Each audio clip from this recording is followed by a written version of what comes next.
Cara Fitzpatrick, welcome to WonkyFolk. Thank you for having me. Yeah, it's great, and you're the last guest. Jed has been off; he's hiking in Spain, and he's been gone for a bit. And you're going to be the last guest before his triumphant return. And I'm sure he'll be in a fantastic mood after that. Appreciate you taking the time. Hey, I always start you're in New York. I know you live with your family, but just give us a little bit of the background. Like, where did you grow up, and how did you get into education? I grew up in Washington State, but in Eastern Washington, people always think Seattle.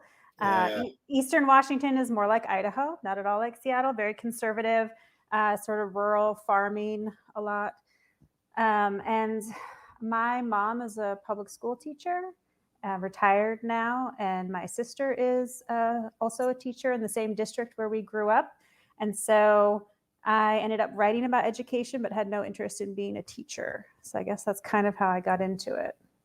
Cool. What was school like for you? Like, if your mom was a teacher, your sister, was it a place you found gratification, validation, or was school frustrating and hard? Like, what was your relationship with school?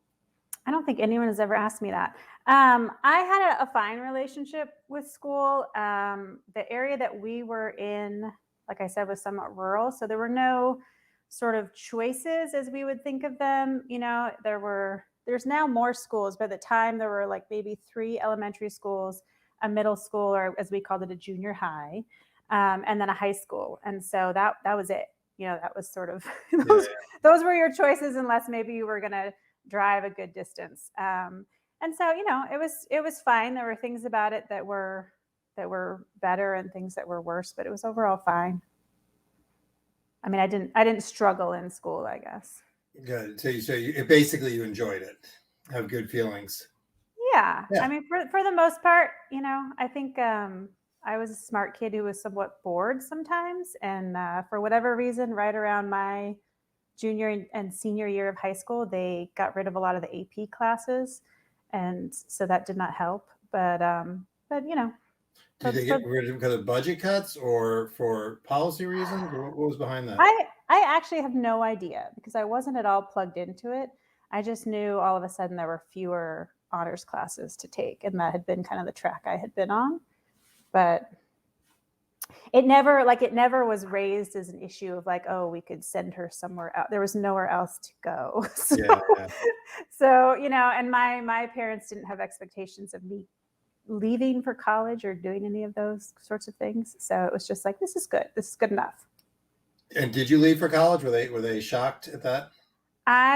So I went to the University of Washington, which does not seem like a big shocking move, as it's in Seattle, but my parents were definitely opposed to that. Yeah, very, very different place from Eastern Washington. Yeah, I actually had a couple of teachers tell me that I should not go to like the big city as they thought of it, and that I would die and no one would care because it was such a large school. And my parents and I had some disagreements about it my senior year. And ultimately, the way I got around that was I applied to exactly one college, which was the University of Washington. And I said, if you want me to go, this is the school that I've gotten into, because I applied nowhere else. So that was my creative way of getting what I wanted. You're lucky to live in a state with a school like UW. It's a great school. It is a good school.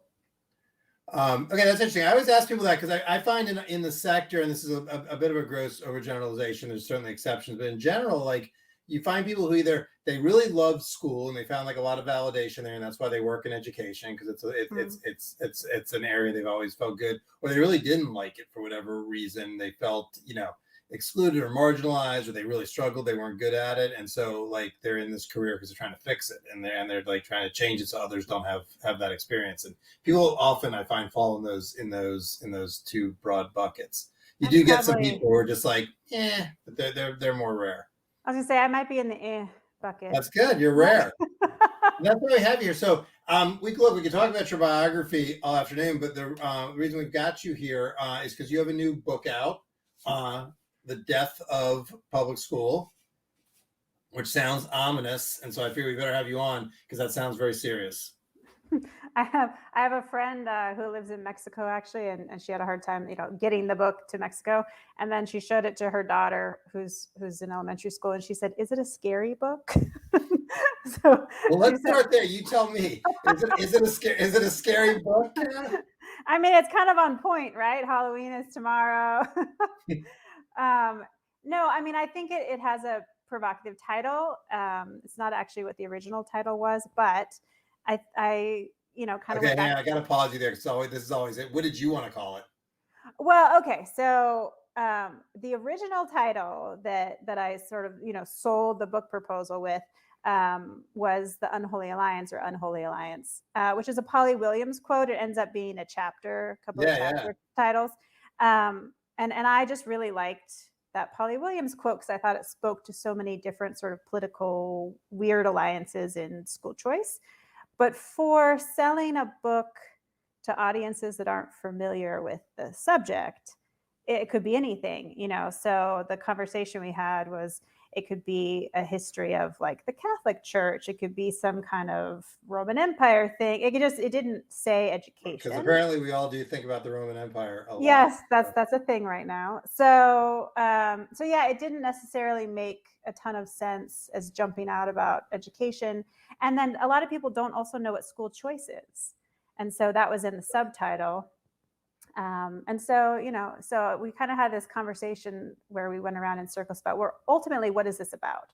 And it's sort of this question about whether or not the school choice movement erases or, gets rid of public schools, or if it just sort of changes what public education is. And so that's where we came down. It's a good look. It's definitely a catchy title. It's going to make people buy it because it's alarming. I do think Unholy Alliance is a good title because you get into a lot of history that's not so told. I mean, I think the sort of history on the right and school vouchers is like a tool of segregation and so forth. We hear a lot about that, particularly lately. You hear a lot less about sort of the new left, and you get into Chris Jenks and Jack Coons and Ted Coldery. And I just had dinner with Ted about a week and a half ago or so. Oh, did you? Yeah. There's, I mean, like these are people who like came at this from a totally different perspective, and that often is minimized in sort of how people tell the story. So Unholy Alliance seems good because I think you did a nice job getting into the more complicated history. Yeah, I mean, that's what was attractive to me about it, was sort of this idea of all of these different people from very different backgrounds sort of being interested in the same sort of tool or mechanism, but with very different intentions. And the idea they overlapped, that some of these people, that you would have Christopher Jenks at the same time that you would have segregationists. I thought that was so interesting, and you never hear that. You rarely hear about that aspect of things. So, but yeah, as a title, it had to go to a chapter title. Yeah, and you get into one of the things I thought was interesting. You get into is something else you don't hear about a lot is the Alum Rock demonstration project, and sort of that they actually tried to put some of these ideas, some of Jenks's ideas, into practice during the Nixon administration. Yeah. And they tried to do it. I mean, as you were writing the book, were you surprised? Were you like learning about this stuff, or was this like a story you were familiar with and you felt like should be told? Because I just think like a part of the book I really liked is just it's a history that if you watched, everybody's trying to rip each other's face off on Twitter around this, like seemingly very ignorant of this complicated history. And so I like that you got into it. So like, I guess my question is, what was that like for you? Well, so I knew pieces of it. I knew pieces of the story from being an education reporter. I didn't know a lot of things. I had heard of Alum Rock. I knew, little bits about things, but I didn't know all the ins and outs. And I think, I knew pieces from either a for or against choice sort of standpoint. So if you're for choice, maybe you talk about Milton Friedman and you talk about Jack Coons, and you talk about some of these different pieces. And if you're opposed to it, then maybe you talk about segregation.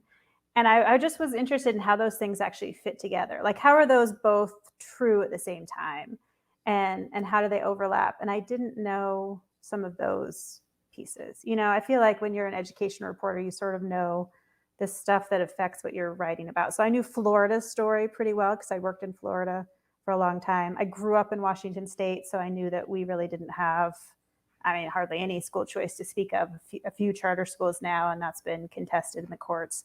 So I just, I was kind of interested in how do these things fit together and sort of bounce off each other? And how do you actually pass some of these things politically? Because they are so contested and people are so, I mean, just there's no like middle ground. I kind of felt like I was searching for a middle ground, and you don't see much of one. So how do you even pass these things then? And so then I looked for places of sort of connection. Well, and that's sort of from the beginning. You talk in the book about Minnesota, and Ember the effort to get the charter law passed there, and like you talk about how everybody ended up everybody was disappointed in it in the ultimate compromise for different reasons. Talk about that, and is that sort of like is that sort of a theme that comes through this, or is one side actually over time winning? Well, I mean, what I conclude is that over time conservatives win, right? That one of the questions I had at some point in the research, this was 5 years, but at some point, one of the questions I had was, who wins between sort of these different visions for choice? Because you have sort of the Milton Friedman universal, it's good for everybody argument. And then you have this very sort of narrow, sort of progressive argument of this is good for low income kids. And I wondered, whose vision for choice sort of wins. So that was a question I had. And, in this current moment, it feels very much like Milton Friedman's vision for choice has won over this sort of more progressive model that different people have championed. Minnesota, I was kind of interested in because, one of the things you do hear as an education reporter is that Al Shanker supported charter schools, and I thought, well, that's interesting. Why is this very well-known, teachers union president a supporter of charters? And the Minnesota story was interesting too, because, those were sort of Democratic voices saying that we need some choice, but not school vouchers. And I liked the idea of how do charters and school vouchers sort of hit up against each other? How do those things play off each other politically? And because charter schools is kind of a weird idea. I mean, it's normal to us now, but it's kind of a strange idea when you think about it. We'll have a different kind of public school, like all the major features of public school, but broken off from the district. Like that's a really interesting kind of odd idea. And I liked sort of this. I like this idea of if we could go back to when these things were new and erase what we know about them now. What was appealing at the time? Why did something sort of take off? And Ember wrote in her book, which is a really useful history of charter school legislation in Minnesota. She wrote about how she was actually, opposed to school vouchers. And so she was looking for something that would create sort of choice and innovation, but wasn't taking away sort of from the public system. And so I thought that was really interesting. Let's stay on charters for a sec. You said like if you could go back, you would change. Like what would you change? Well, no, not change something. I'm saying when you're trying to write a history book, when I'm researching these things, you have to sort of think about what you don't know. Like try to pretend you don't know how this ends up and think about it in the moment. And I just thought it was interesting that in that moment, if you're a Democrat looking for something that is sort of an answer to school vouchers, I think just politically, you can't just say, well, we're just for traditional public schools. Because in that moment in time, it was all about ed reform. And it was, this fallout still from a nation at risk and all that kind of thing. And so it's trying to back up and think about what it looked like at that time, which is kind of hard to do, actually, to go back and say, well, what did this look like before we had all of these things, before the ending, sort of. So I want to go deeper on the book, but like that begs like an obvious political question. Like the Democrats' basic position right now is they are against most kinds of school choice, pretty much everything except fairly limited public school choice. For the most part, there's obviously exceptions. There's Democrats who support school vouchers, and there's Democrats who support charter schools and so forth. But like in general, the party is fairly hostile to choice. Certainly more. I'm sorry. I said, yeah, there's been a backlash. Yeah, it's certainly more hostile, I think, than it was during either the Clinton administration or the Obama administration. Yeah. So against that backdrop, the argument is basically nothing, and you've got Republicans championing a bunch of choice. So it's sort of lots of choice against essentially nothing. I'm not saying the Democrats' agenda on everything on education is nothing, but on the choice issue, it's fairly narrow. Against this Republican real pressure and demand for choice at a time when it's pretty broadly supported as well. So, like, what does that mean for the Democrats, and what does that mean for school choice? Well, I mean, I'm not a advocate or a political operative at all, but no, but you're an analyst. I mean, reporting this out, this history. Yeah, I mean, as a journalist and as someone who spent all this time sort of trying to understand the politics of this and see how people actually got these programs passed, I mean, to me, it seems like Republicans have often been better at this. They've been really good on messaging. Like they're actually fairly masterful at messaging around school choice, and I think also that the Republican supporters of choice have been good at presenting something and packaging something. They have something to sell that's different than what exists, and I think if you're in politics, trying to sell sort of the status quo is not really a selling message. Like, we like what we have, so that doesn't do a lot for you. And well, especially when a lot of people clearly don't like what they have. Exactly. It's extra right. tough. Right, exactly. It's like, no, it has problems and it's inequitable, but ultimately we think we should stick with it. Like, that's not a really, just politically speaking, that's not the strongest message, I think. And I feel like sometimes, I mean, especially in this moment, it just feels like Democrats don't necessarily know how to answer some of these things, the parental freedom stuff and this huge explosion of school choice. It still feels like they don't have a very good answer to it. And so, I mean, that's kind of a problem for them, but it's interesting to watch because it does feel like even after all this time, there's still not a very good answer to it. So one of the things saying on this, one of the parts of the book that I was somewhat skeptical of, you talk about sort of lots of grassroots opposition later in the book to some of this stuff, but a lot of those groups are not grassroots groups. This is like organized political warfare, and it's just between two different camps, right? And a lot of it is. Occasionally there's like organic stuff springs up, but most of the people who are generally associated as sort of prominent advocates, they have money behind them from the teachers unions or from left-leaning foundations. And conversely, on the right, certainly a lot of the advocates there have money behind them from foundations on the right. So I'm certainly not trying to claim that like one side or the other is pure or impure, but it's just, this is like a special interest fight. And in some ways we get all wrapped around the axle on it because it's an education, but it's really in some ways no different than fights. Are we going to like deregulate, in the past, like, are we deregulate the airlines? Are we going to deregulate telecom? Who's going to get to make all these regulatory decisions? It's sort of the same thing. And so where I'm going with that is, you talked about some of these groups, but like, if you look at like ample public polling, like a majority of Hispanic Americans, Black Americans, they want school choice, right? Like the main group standing astride saying no is sort of this alliance, which I guess you could call an unholy alliance of sort of white progressives and the producer interests in education, primarily the teachers unions, but also like the school districts and so forth. Like, how does that fit with sort of the story you tell in terms of the politics as they evolve and where they are now? Well, I don't think there's any sort of pure side. I mean, the teachers unions have been opposed to pretty much all forms of school choice overall, since the start. I mean, they were even opposed to dual enrollment, where junior and seniors go to get some classes at college.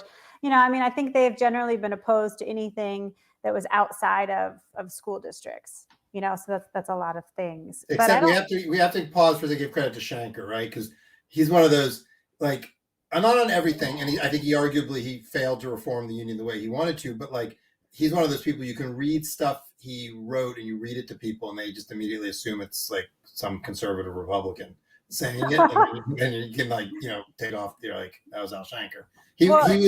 I think he was trying to move in a different direction on some of this stuff, as long as it didn't like really screw over his members. Yeah, I mean, Shanker is an interesting figure in all of it because I think there was a willingness on his part to entertain different ideas. I think in part because he didn't want what he viewed as bad policies imposed on them. And so I think he had an idea that, if you sort of play ball on some things and show a willingness to consider some ideas, then, that just comes across better than just straight opposition to all things, And I think he also was fairly honest about there being some challenges in education. But with the charter school thing, he was in favor of that for a few years and then very quickly lumped it in with school vouchers and called it a gimmick. So I think sometimes his support for that gets overstated a bit. But on the right, well, you're right. I mean, the unions tell us sort of like, it sounds like a biblical story. There was like this Eden-like state with charters, and then this, like, now we're in this like fallen state, which is convenient for their political narrative, but is not really what happened. Yeah. And the other side tells the story of like Shanker was for this, you should be for this, and that's not the whole story either. No, and he just was, I think, a complicated figure. So trying to boil it down into a talking point is probably where people go wrong. But on the grassroots thing, I think there are definitely organizations out there that are supporting traditional public schools and are opposed to school choice that are not necessarily just union funded. I think where it gets a little complicated is, I think the idea of choice, just the basic idea, is extremely appealing, and it has polled better over time. School vouchers, it used to be that if you put sort of vouchers into a polling question, that it polled worse, right? If you put some other way of phrasing it into the question, then it would poll better, because vouchers just had a negative connotation to a lot of people. But I think also there's an aspect of familiarity to it. We've now had different school choice options for a long time. And so there's a certain sense of, I know what that is, and also, again, I think the messaging around it is very good, because what really sounds negative about choice? That sounds like a nice idea. Yeah, well, it is. I mean, I've said before, like, essentially being against choice in America is like being against gravity, and you only have to like walk through like a grocery store or sort of any part of our various commercial sectors to see how much Americans like choice, to the point even when those choices might not actually be optimal choices. People just, it's a very deeply ingrained function of how we live, and so not having an answer for that politically seems like it seems like a box canyon strategy. You have to have some kind of answer, which obviously that's why Bill Clinton championed charter schools. He thought that would be a way out, and sort of a third way kind of compromise on that. But he recognized you can't just say no on this stuff. Like, you have to have something. Yeah, and I think that we saw that then with charter schools for a long time. Charter schools and, merit pay for teachers, different sort of reform ideas that you could kind of package together. But the Democrat answer to school vouchers for a long time was charter schools. That really has only changed, I think, with, the Trump years and the sort of divisiveness of Betsy DeVos. Yeah, and you talk about DeVos. So talk about that, because that's certainly, you were mentioning like earlier, the word voucher had weird polling connotations. Something we were seeing during the Trump years was, if you just attached an idea to Betsy DeVos's name, it would poll lower. If you described it to people, and then you described it like in an A/B kind of sample, and then you said like, this is something that Betsy DeVos wants to do, it would poll lower, which is unusual for a Secretary of Education to sort of cast that kind of a shadow. So you get into her a lot in the book. So talk about that. Well, it's funny. I get into her a little bit in the book. I had someone tell me the other day that they wanted a chapter on Betsy DeVos, and they got like 2 pages. I was like, I feel like I got it. Yeah. I was like, I'm sorry, but I didn't actually think that, for as much media attention as she commanded, and for as polarizing a figure as she sort of was, she didn't, most of her accomplishments were not actually in the realm of K-12 or school choice. A lot of the things that the Trump administration talked about, or that they talked about coming into office, didn't actually come to pass, and there's not necessarily strong conservative support for, say, like a federal voucher because it gets into other areas of disagreement.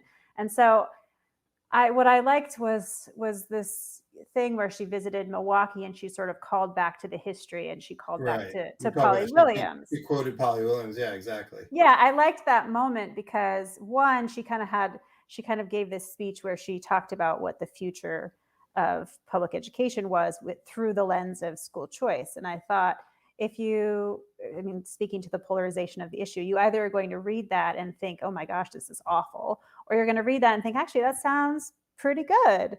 And so I liked that, and the fact that she called back to this history with Polly Williams in Milwaukee.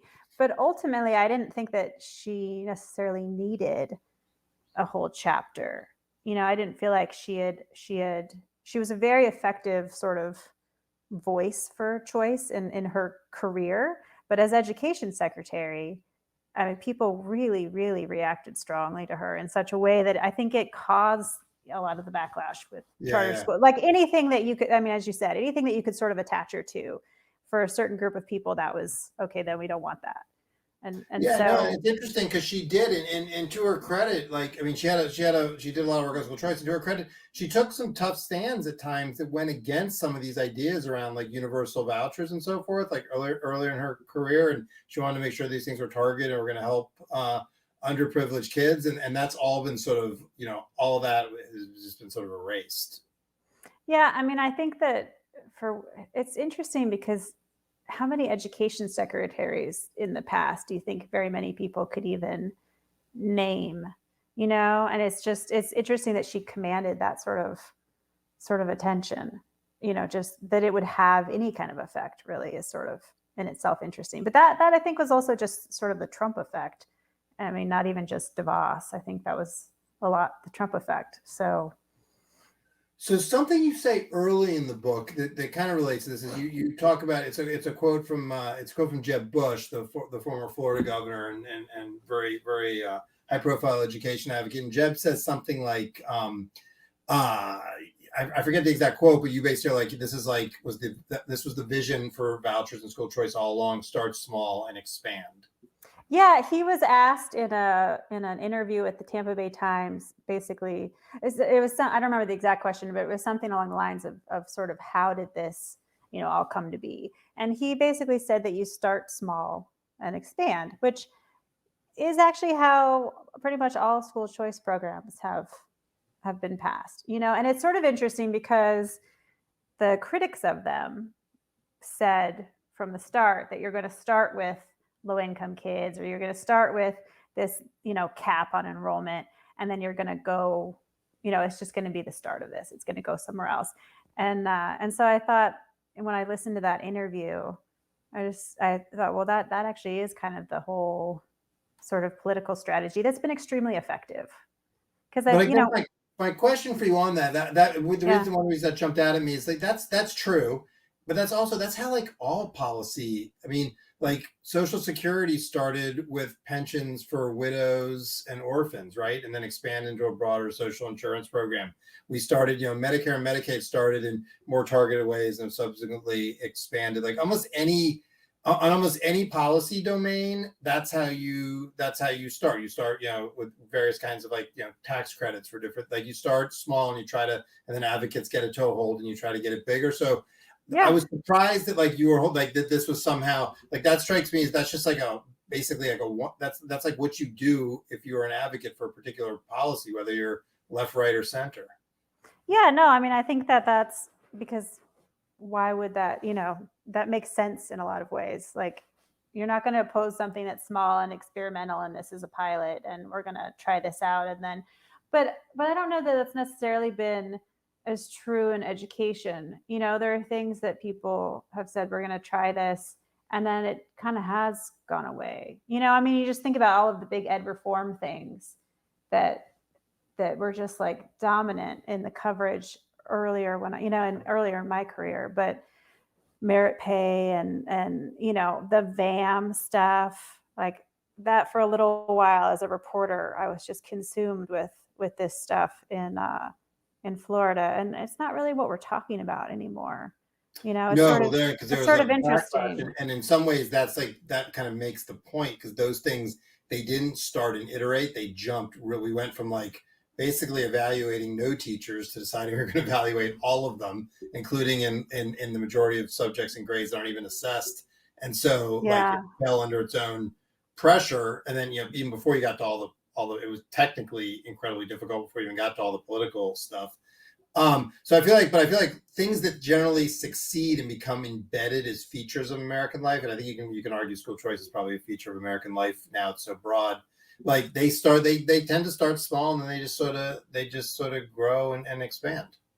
Yeah, I mean, I think that is a good way to start something, but I don't know if that's necessarily like a really obvious thing with choice, because one of the things I think is interesting about it is that, American schools tend to be, our system is pretty decentralized, and so it's interesting at all that you would have a movement where you might start something in Milwaukee and then have similar forces supporting it in Cleveland and supporting it in Florida. I mean, I think that's one of the ways that the opposition to it has been sort of outmaneuvered in a certain sense, because it comes across as a local thing and it's treated as sort of a local thing, and so to have kind of these driving forces behind it, just the fact that you had the same lawyers on so many of the cases, I thought was really interesting, because so often things in education are, well, this is the thing we're doing in Florida, to see something spread is kind of, I mean, like the Florida model that Jeb Bush was pioneering for quite a while, to watch that go from one state to multiple states, that actually is kind of interesting in education, I think, and different maybe than some other areas. So one thing that's happened that sort of has fueled some of that expansion is you get into the book, there's sort of two tracks here. You have the political tracks, the different kinds of school choice laws being passed, and then you have this constitutional track where you essentially have like a concerted legal strategy just to basically completely upend First Amendment jurisprudence, first around ultimately around both the free exercise and establishment clauses, and we've sort of seen that's still been playing out even in the last few years at the court, and it's sort of created this incredible space and opportunity, and ultimately now the way the laws are, or the way the Supreme Court precedents are, almost like a propulsion for, if you're going to have school choice, you're going to have fairly broad-based school choice. And you're seeing that now. There's like religious schools trying to come into the charter sector, and that's very contentious. Yeah. So like talk about that in that part of the book, because that's that legal history isn't told that much, and it's I mean, by the time you had the sort of Louisiana case on like technology, you could sort of see that they were going to succeed ultimately on vouchers. You could sort of see the argument where it had gone over those previous 30 years, and so talk about that and sort of how that relates to this sort of really steady expansion of choice. Yeah, so this was an area that I didn't know very much about when I started doing the research, but one of the first books that I read, was Voucher Wars, which was written by one of the lawyers that I end up writing a great deal about in the book. And that was told from a, pro school choice, sort of explaining the litigation from that perspective. And I thought, that was interesting because it hadn't occurred to me necessarily how important it was to win in the courts. I was thinking legislatively, how do you pass this and that kind of thing. But I thought, oh, well, yeah, of course, that seems obvious, that these programs are instantly going to be challenged, and that where you really have to win is in the court system. But I didn't know that much about church state law.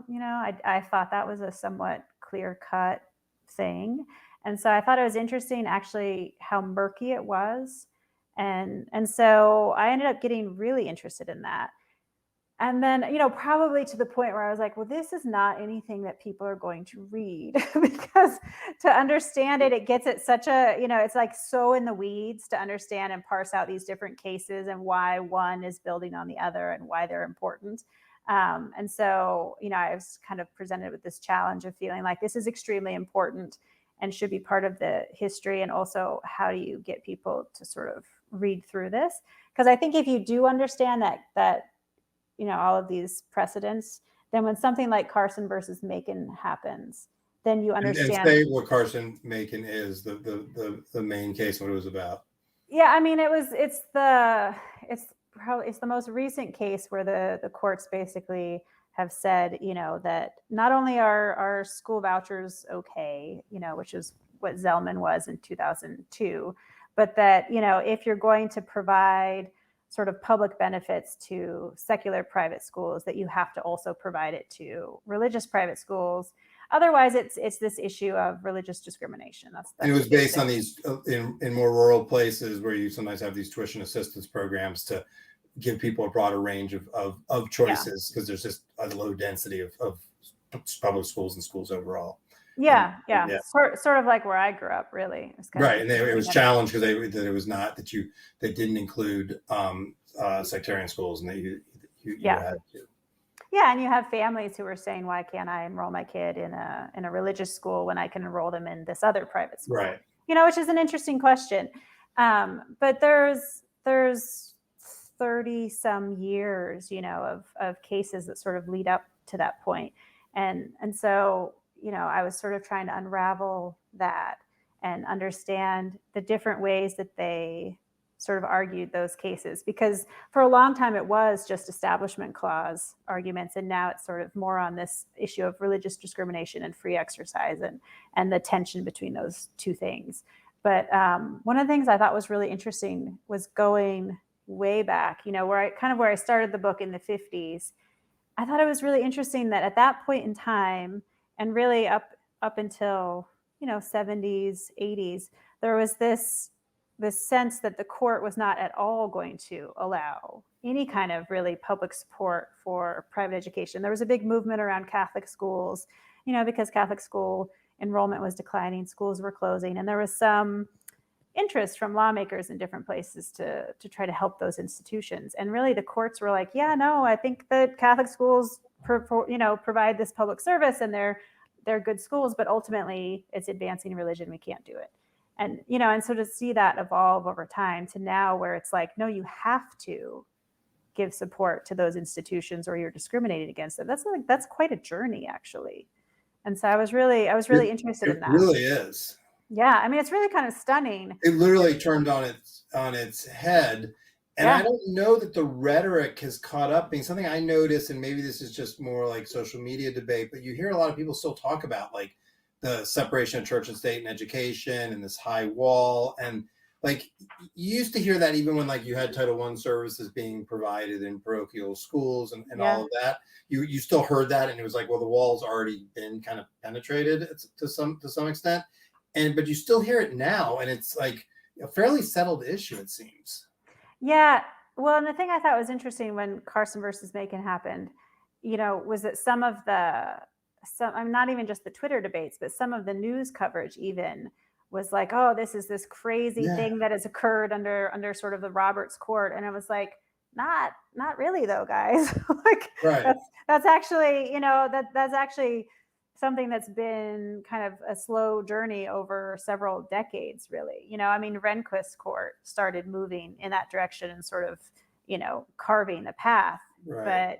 But that's been years and years in the making. So as a journalist, does that make it? I mean, because I feel like what you're putting your finger on, there's an awful lot of presentism in the debates. You had a bunch of stuff happening during the Trump years that people were like, oh my God, this is unprecedented. But it was stuff that was actually like quite precedented. It was, policies that link back to previous policies. I'm certainly not defending Trump did some stuff that I think he could certainly argue is unprecedented.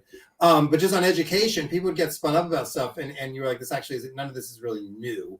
These are just like long-standing debates, but they were kind of caught up in the sense of presentism, as you said, like about like that this is something the Roberts Court cooked up out of whole cloth, rather than like a fairly long-running argument with a lot of cases and so forth behind it. Is that hard as a reporter if you're trying to operate in a climate where like everything's new, new in air quotes? Yeah, I mean, I think it's frustrating in some ways because it gets into some of the stuff that's going on, I think, in newspapers and journalism and sort of the decline of just the number of journalists out there. So a lot of times what you have are fairly young reporters covering things. And so sometimes I think people are not as familiar with some of the the history. But I also think, you could probably, unless you are a courthouse reporter with a lot of background, you could probably be forgiven for not knowing all of the ins and outs of like church state history. But yeah, sometimes I see things and it's like, no, it's not actually this bold new thing. It's kind of the same old thing. It's just a different person I guess saying it. I'll give people a pass. I'll certainly forgive people if you don't know all the history. You don't expect everybody to be steeped in constitutional law. And if you're a young reporter, like you need to understand like there was once a lemon test and this stuff. But like I do think like if you're writing about a Supreme Court case, you should understand if it's like genuinely new or if it's a continuation and sort of stands on the back of some earlier. And also just what it actually does, because I think some of the school choice cases have been more limited in sort of scope than the coverage would maybe suggest. But sort of the breathless coverage sometimes I think is almost overstating what something has really done. So there's sort of two issues there, like understand the history of it, and then it's not the first, this didn't just come out of left field. And then also sort of this really over the top, breathless, oh my gosh, what have they done? It's like not quite that. Well, it can confuse issues, right? Like, so like the Janus case, people were sort of this breathless coverage that like this was the end for the teachers unions. And like, it is certainly affecting their membership. And you're seeing sort of a slow membership decline, but the reporting and a lot of the commentary on it was like, this is it. This is like, and so the fact that like, the case came down in the summer and the teachers unions were still around in December, like was like surprising people when like you should have like, it was not how its impact was not going to work like that. It was going to be a process over time of how it sort of affected them. But it was this sense of like, oh, and then people kind of moved on like, oh, that was a big nothing, when in fact, it's actually shaping a lot of the politics around the sector in some pretty profound ways. Well, it's interesting because so with Carson versus Makin, I mean, I did think some of the coverage was a little over the top and a little breathless. But at the same time, now we're looking at this possibility of religious charter schools and different ways that states are interpreting what that case means. And so, that is actually a fairly large effect. But it's, so it's sort of, it's like, okay, well, how do we square this? On the one hand, I thought some of this was a little over the top. And on the other hand, we're talking about religious charter schools. Well, I think you square it by saying crazy development. Doesn't matter, right? Like, I mean, by definition, a Supreme Court case matters. I think it's just like, it's like the context and sort of how it matters and how it came into being. Yeah. And I think the idea that this just came out of nowhere from the Roberts Court, that's just not true. And I think that just confused people, but it fit with this narrative, which was a weird narrative that, I mean, you can say a lot of things about Donald Trump, but he's not a theocrat. Like, I don't think the guy, like, I doubt he's ever cracked the Bible, let alone like thought about it. So like the idea that like he was trying to bring back a theocracy through this just didn't, I don't know. It just seemed like just sort of like rhetoric, just rhetoric of the moment rather than like a deeply, any kind of deep political conviction. Yeah, well, and I don't think it has anything to do with Trump really, but I did think it was interesting to see the court sort of shift on this free exercise, that because that is something that, in the book I write about Virgil Bloom, who was a priest advocating, he was advocating for vouchers in the, very first in the 50s. And he was talking about free exercise and that this was an issue of religious discrimination decades before the court really was giving that any kind of serious consideration. And I know even in the, in the 90s and when some of the court cases were playing out in Milwaukee and Cleveland, some of the school choice supporters who were involved in those cases didn't think they would win on free exercise. So it is interesting to see that it's gone that direction. I just think, it's gone that direction slowly. I want to come back to Bloom in a second and that whole piece and Friedman and all that, because I think that the beginning of the book and the end of the book, like kind of fit around that. But before that, there's a quick question, like you didn't get into housing much. And as I was reading parts of the book, it was like, well, this is actually, I guess, in some ways a story of housing and housing segregation and historic, housing redlining policies, the way, school districts look the way they look and so forth for a reason, the lack of choice. Like, talk about like how do you see like these issues of housing and segregated housing, redlining, both formal redlining and now sort of often, you know, informal education redlining, and formal in terms of like school district boundaries? How does that fit into this whole story of choice? Yeah, so I wrote about this a little bit in the introduction because I was saying that some of the arguments for school choice are compelling and have power because of the sort of built-in inequities in the public school system. Because if you can essentially buy a better resource school by virtue of where you live, you know, then there's something wrong with how the public school system is organized and put together. You know, and some of that makes sense because if you have kids living in a certain area, you need to have a school for them, you know, just structurally that makes sense. But I think that, you know, when you have places where you can get in trouble and get arrested in some cases for sending your kid to a public school that they're not zoned for based on where they live, that's wild. You know, I mean, that's just wrong in a lot of ways. And I think it gives power to some of that argument for choice. You know, the other thing that's interesting about school choice to me is that if no one takes you up on any of these choices, then there is no power to it at all. You know, if no one actually finds them worth choosing, you know, if the charter school doesn't get anyone to come, then it has no power at all, you know, and I think that's sort of interesting in itself. But this idea of housing, you know, I think that's sort of a subtext because, you know, I say in the introduction that this is one of the things that sort of gives power to the idea. But then you also see this in the segregation years. You know, when people talk about segregationists use school vouchers, you know, to try to get around Brown versus Board, to try to get around desegregating their public schools, they used a lot of things. It's not just school vouchers. They used attendance boundaries. You know, they used admissions criteria. They used actually a lot of things that are still very much present in our public school system. You know, and I've tried to sort of point those things out because I think it makes the argument around that more complicated. I thought you did a good job with that because the debate does seem to run one way. Vouchers were a segregationist tool, which is true. Yeah. But so were lots of these other things that nobody says boo about that are. Yeah, lots of things. Yeah, Yeah, I mean, exactly. I thought you they did. tried Yeah, everything. You know, they weren't right. just like doing the one thing. They tried everything. You know, and Absolutely. so I thought that was interesting too because it complicates things a little bit. You know, if you can use attendance boundaries to segregate your schools, and if you can use admissions criteria, well, in a lot of ways, we're still doing that, and other communities did that too. You know, and I thought that was part of the reason that Milwaukee ends up with vouchers. It's part of the reason that Cleveland does, because those school systems had segregation and under-resourced schools and had cases involved. You know, like, so it's not just an issue in the South. And I felt like that also is still very much present in our current public school system. We just talk about it a little differently, you know, Right. and that's kind of an inescapable fact. And I think, again, on messaging, school choice supporters are really good at playing those things up and pointing those things out. And the opposition is not, I think, as good at answering those charges.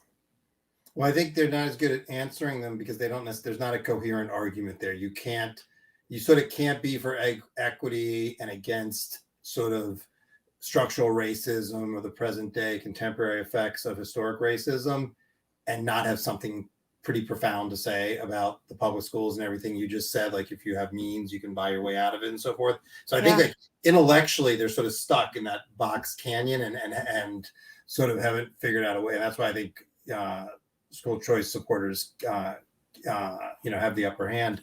So on that, two quick final questions. Well, one probably won't be quick because it gets to the core of the book. But at the beginning, you talk about Virgil Bloom, you talk about Milton Friedman, and others. And I think what's really interesting about those people in particular, they were aware that some of the things they were advocating would have adverse effects, but they were like, it's worth it. Like that's the price.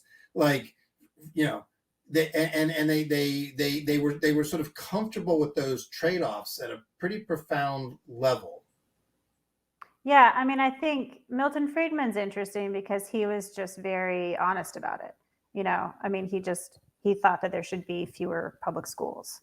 You know, and he, yeah, I mean, he's a libertarian economist, so he thought that business was more efficient than government. You know, and that that if you had a marketplace where parents could essentially, buy education for their kids, that some schools would open that would be bad, but other schools would open that would be good, and that over time this would drive some sort of improvement, that there would be, he called it this flowering of schools that would open, and I think that's kind of interesting because he was just very clear that he thought having fewer public schools would actually be better.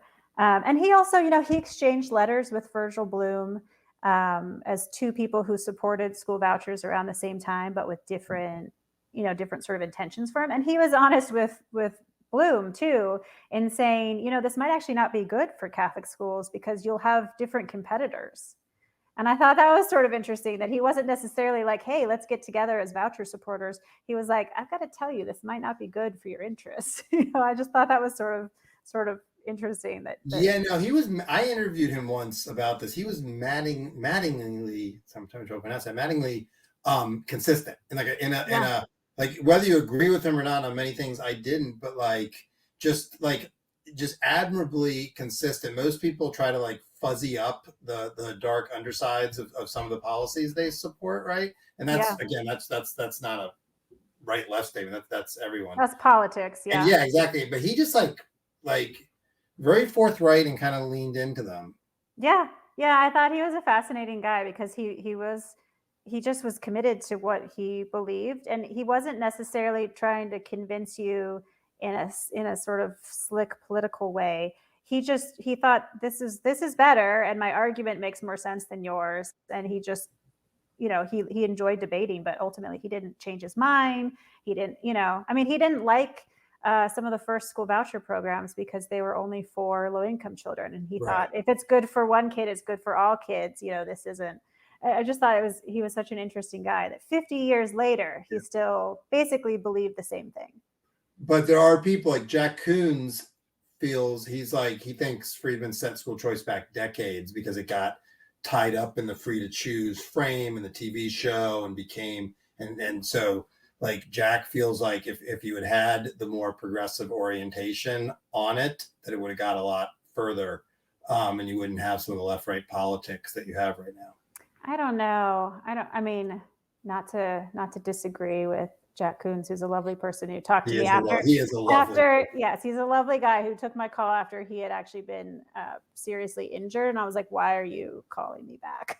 Go and rest." He's deeply committed. He's a very caring person. Yeah, he cares that much, and he actually also seems to enjoy debate though, because he was telling me with great delight about arguing with Milton Friedman.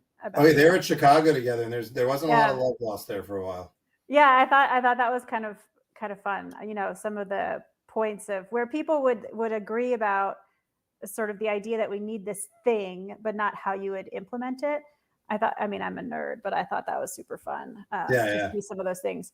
But I don't know if I agree with him anyhow, because it seems like the places where people tried this sort of progressive idea, with not just with Koons and Sugarman, but with Christopher Jenks, sometimes it fell down in it's complicated part, the how are we actually going to implement this, and all of these we could have a sliding scale and we can do this and that. I think sometimes that's where the messaging didn't necessarily work out, whereas the Friedman concept was pretty easy to understand. You might disagree with it, but it was pretty easy to understand. So I don't know if I agree with that. I think I agree a little more with Jack. I think the left-right argument seems to be that's the only thing that opponents of school choice really have, is they make this partisan, and this is what Republicans are for. It's a very sort of reactionary politics. There's not a positive alternative vision around choice. And I think if you could change those politics, it would look different. But let me ask you, so last question. I have to ask, because of the title, you said it wasn't your title, but oh no, I didn't let them put a title on the book that I didn't. Is this the death of Cara? Is this the death of public schools? Well, so I think it raises that question, and I think some of it is in this area of sort of how Republicans and Democrats define public education.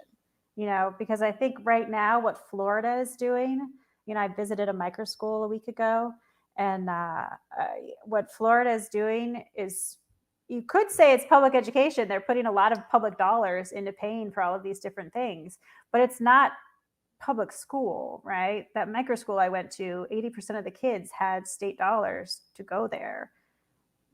You could say that's a public education that they're getting, the state is paying for that, but that's not a public school.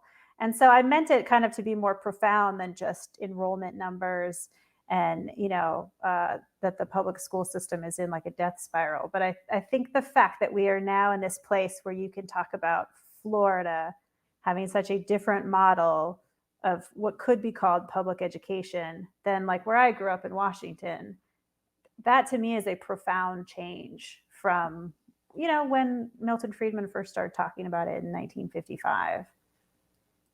Yeah, I think that's a great place to leave it, because I do think like it is definitely, public education is going to change and is changing and has profoundly changed in how it's provided and so forth. Like whether that's good and actually ends up helping address some of these longstanding problems of equity, whether that makes them worse or makes no difference, I think the jury is still out. But like I think that's it seems indisputable that things are changing. How we think of public education and the relationship of families to public schools and so forth is changing, is going to continue to change. Yeah, that's where I wound up. That was my conclusion. Well, the book is The Death of Public School by Cara Fitzpatrick of Chalkbeat. It's a fantastic read, a lot of history that I suspect will be really interesting and engaging for a lot of readers. A lot of history about my state of Virginia that's not well known even now. And so terrific contribution to the literature, The Death of Public Schools.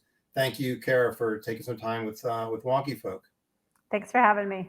And you got me out of the doghouse. I did one last time with Morgan Polikoff. We didn't talk about choice at all. And so I think having a full-on episode on choice will get me back in Jed's good graces. We'll see. Thanks so much for your time. I really appreciate it. Happy Halloween. Thank you. Thanks, you too.